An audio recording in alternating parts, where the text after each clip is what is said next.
So, instead of trying to find a haft for the Thrand spear, or glaive,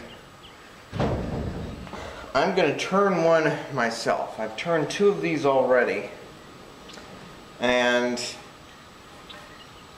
they're not that hard to turn if you have a lathe. I made this one as simply as possible. I have two heavy uprights with poppins stuck in there, just bolts that have had their ends ground to a point. I got one of those in each end. Then I connected them with one cross beam. I put feet on the uprights. I don't know if this is all in frame. Most of it's in frame. So these right here are your cross pieces. This board along here is just a simple board that I use to make sure that it doesn't tip backwards when I get it loaded and fitted with the paracord, which I will show you here. Please excuse the mess. There's a lot of stuff going on in here.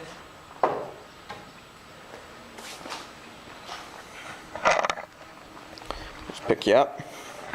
This is an old, or rather a fairly new, but still old as far as we're concerned right here, Milwaukee drill. And I've just got paracord wrapped up in a belt configuration, and that is what drives the rotations. So I'm going to start setting this up. I've got this one all marked out and ready to go. You put a little grease and drill a hole. You got to drill a pilot hole so that the poppins can get something to bite onto. So I will show you how to set this up, and then we will get moving. I'm trying to figure out where would be the best place to put you for right now. It might be back on the anvil. Oh, by the way, new anvil setup. I've got a pole vise. There's the glaive head in progress. I got the socket wrapped around, but I found it's just a little bit small. I got a little bit more meat down here. Oops, sorry. I've got a little more meat down here, and it's a little bit crooked. But I didn't have the vise set up yet, and I could really refund this and pull it back to straight, which will then allow me to put a weld down along here. Yeah, there we go. Weld down along here. This part will stay open. There have been medieval glaives that have been unearthed that have this part opened up. This will have to get ground and drawn out a little bit because it is just too big right there. And there is a cat.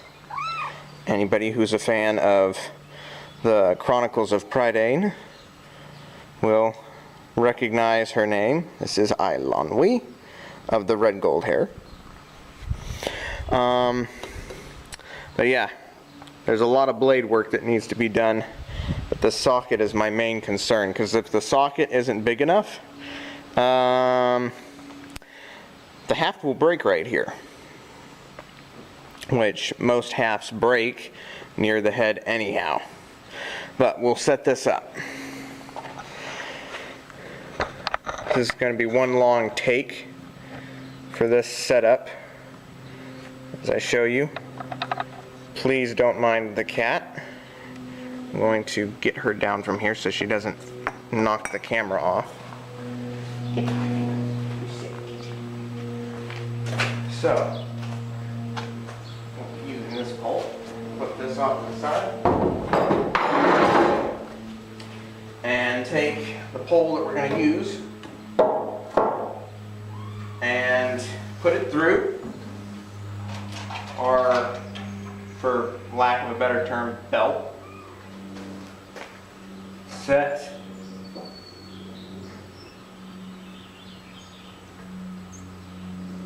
hole into the poppins on each side.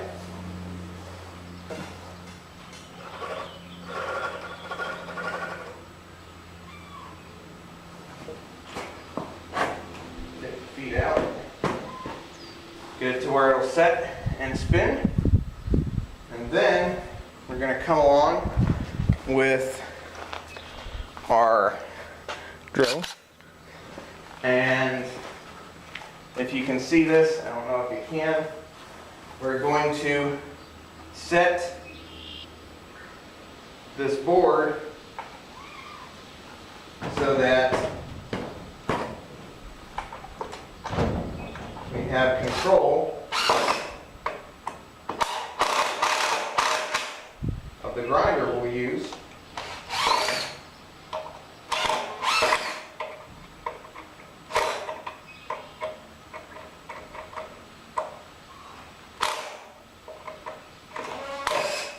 Oh, come on. My name is Philip, and I've never understood Phillips head. They never work like you want them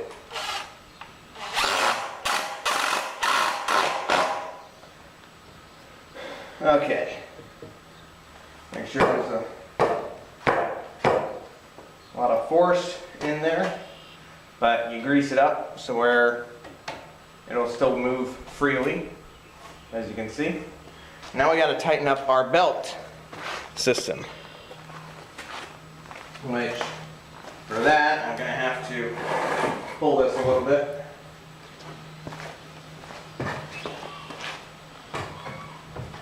To the side,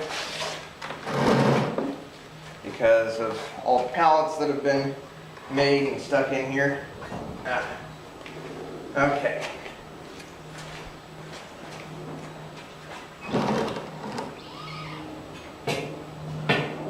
Problem number one to deal with is making this section round enough to make it easy for the strap to rotate without wobbling and bumping and all that type of stuff. So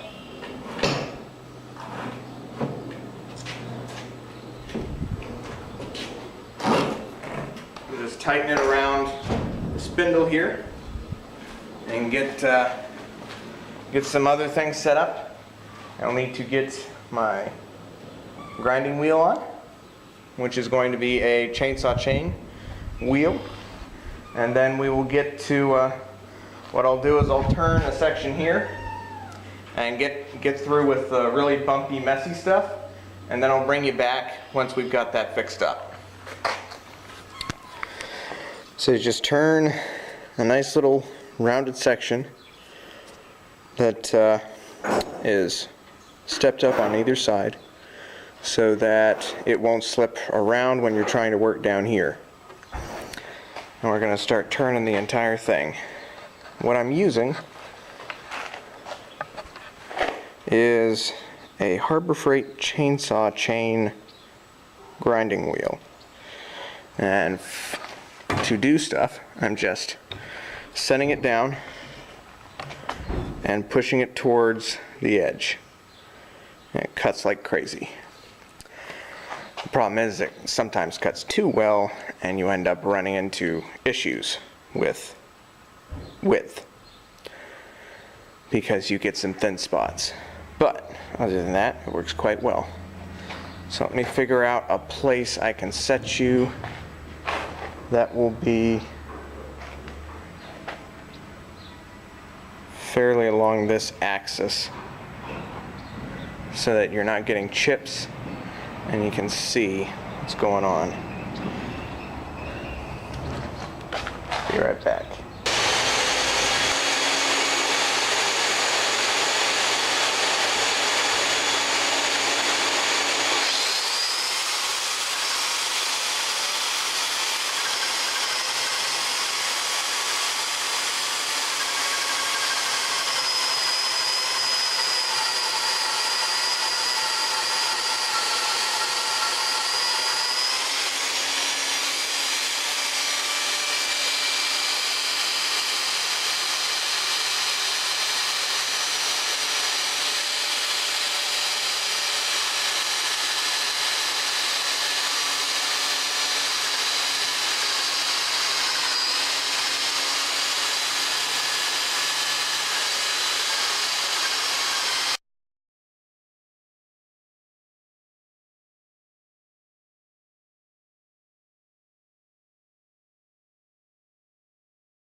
So, next attack plan will be to get rid of all the little stippling from the grinder and to smooth out all the bumps. So if you look, there's a lot of bumps back and forth. The idea is to even everything out as cleanly as possible. So to do that, I'm going to be taking this off of the spindle and putting it up here because it makes it move faster. And I'm going to be using the belt sander, a bunch of different belts of different varying grits, all the way down to a very worn out 120 to hopefully give it a nice polish.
Okay, the next step is to try fitting the glaive to the handle to make sure that everything is going to fit properly. So we gotta just keep working it around on here and taking off where we see the marks where the resistance is.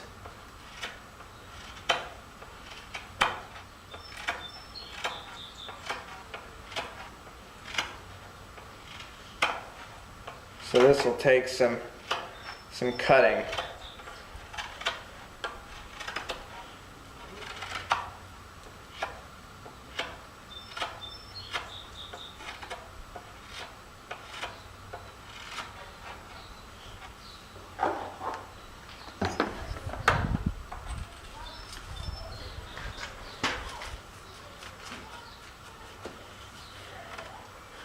And big thing we have to remember is to keep the grain in line with where the cutting edge is going to be, so that you have all of that grain set up sideways so it absorbs the shock.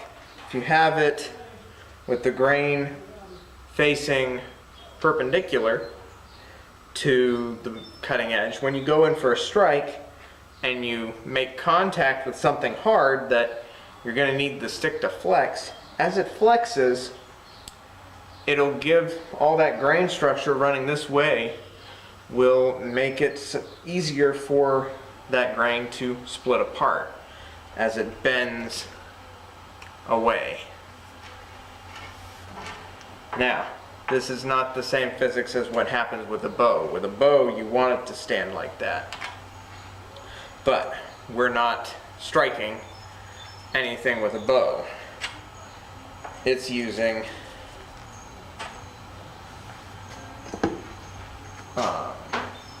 more of a pulling. The fibers are being pulled on rather than struck.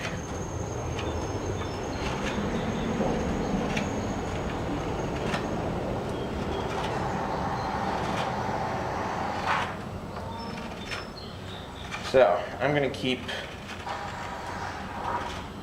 cutting this down. This is a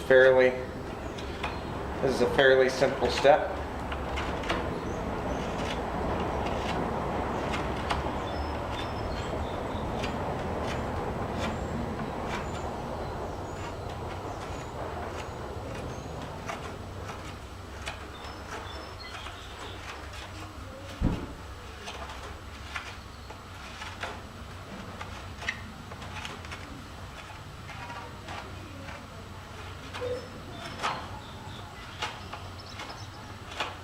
Oh yes, and I should mention that this wood is ash. Historically, ash would have been used almost predominantly for pole arms like this, since it's so very straight grained and you can get really long splits out of it. Because at that time period, the fastest way to get a lot of sticks of the diameter that you wanted was to split it down along the grain. So ash would split very easily and you can get a lot very quickly. Chamfer the top of this again.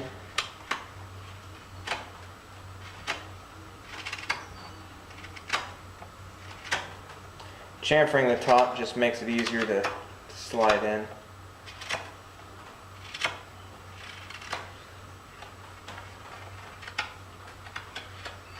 And it'll make it look pretty up the open top of this thing.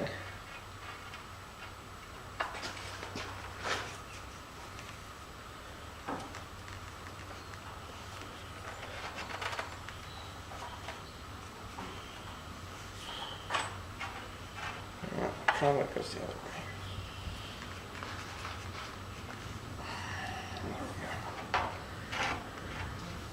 So I just got to keep working this down onto the haft, and then we're going to have our glaive.